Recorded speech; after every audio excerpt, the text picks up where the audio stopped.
What happens when you let a game of random chance choose your next travel destination for you? Number one, you don't overthink that. You don't go back in your mind and self-analyze. No. Number two, you just go with it. Because that is how I ended up in the country of Latvia. It wasn't because it was on my travel bucket list for life, and it wasn't because I was looking for something in specific to go see. No, it was because a game of Geoguessr that I played 10 months ago spit out this random set of coordinates, and you know what? I said, sure, all right, I'll go find those. I will go place my feet on that exact plant of earth and go find that location that Street View picture was taken. So this was destination number 3 out of 5 of this self-imposed travel pictures game challenge that I set for myself. It was to find a place that I would have never chosen for myself. Maybe it was for personal growth or self-development, but Latvia, regardless, either way, it was meant to be Latvia. But before we get there, quick interruption. This channel is 2 subscribers away from 100. Now, I have a proposition. If 2 more people hit subscribe to this channel, I will 5K the next continental US travel pics game destination. Emphasis on the continental, because I'm sorry, Alaska or Hawaii are just out for reasons. But whatever US TPG rolls, I will go there. And who knows, maybe I might get lucky. It might be Urban Vegas round or Arizona. I just happen to be going there anyway. But watch, it's probably going to be freaking Delaware or somewhere. Anyway, let's get back to Latvia. So I flew from Copenhagen into Riga and spent 2 days in the capital city.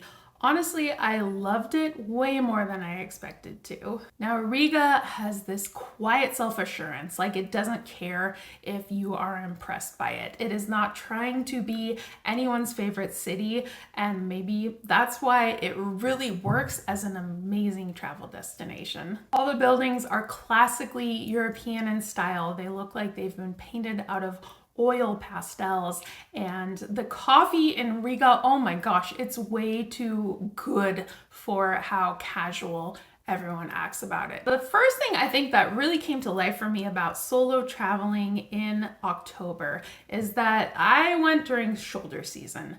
Everyone is minding their own business. You kind of get the whole city running at half speed. It's not hot. The air smells like beautiful wet leaves, and time just stops doing what it's really supposed to do.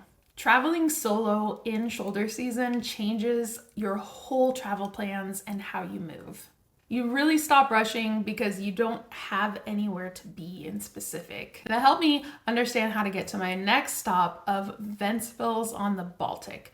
Now, I could have rented a car, I could have taken the train, but traveling solo makes you choose differently, and you start calculating like comfort versus cost versus do I really want to talk to anyone about this in the travel transition process. So I took the bus from Riga to Ventspils on the Baltic, which was about 3 hours, through the beautiful Latvian countrysides with the forests and fields and farms. And the bus just made various stops along the way. People stood up and got off when they felt like it, and it all made sense. When you travel solo, point number 2 is that you start trusting your intuition and instinct over kind of the logical schedule of things. I didn't know exactly when I would arrive at my destination, but I figured, you know what? I know when I get there. And so I arrived by bus at Ventspils. Ventspils is cozy. That is the best word for it. It's a coastal, tidy, a town that seems to exist in this permanent state of calm. And what really stands out about Ventspils is not a single landmark in particular, but just how walkable everything is. I walked everywhere. I walked around beautiful parks and garden paths around kind of the main drag of town, and sometimes it just seems like this is a town that is built for people who understand the value of sitting down and taking a break, and that is exactly makes it worth visiting. And then of course there's the cows. So there are painted cow statues everywhere around Ventspils. It was, as I learned, apparently part of this global project called the Cow Parade. I had no idea this was existed before I went there. I just happened to turn a corner as I was walking around, and there was this elaborately painted cow statue just looking back at me like it had some questions.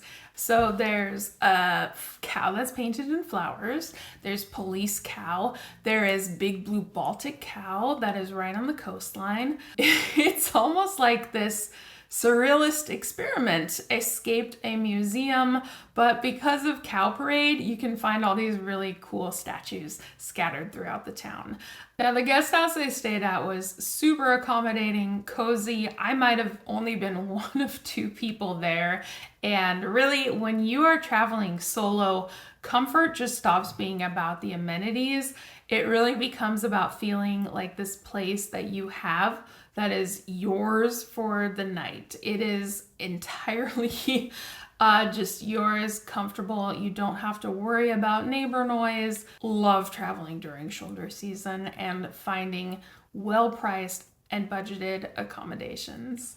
I would say on the whole, listen, if you are an English speaker, Latvian, most people do speak English, and every attempt that you say to say paldies, thank you, it just got me the same polite and mildly entertained look.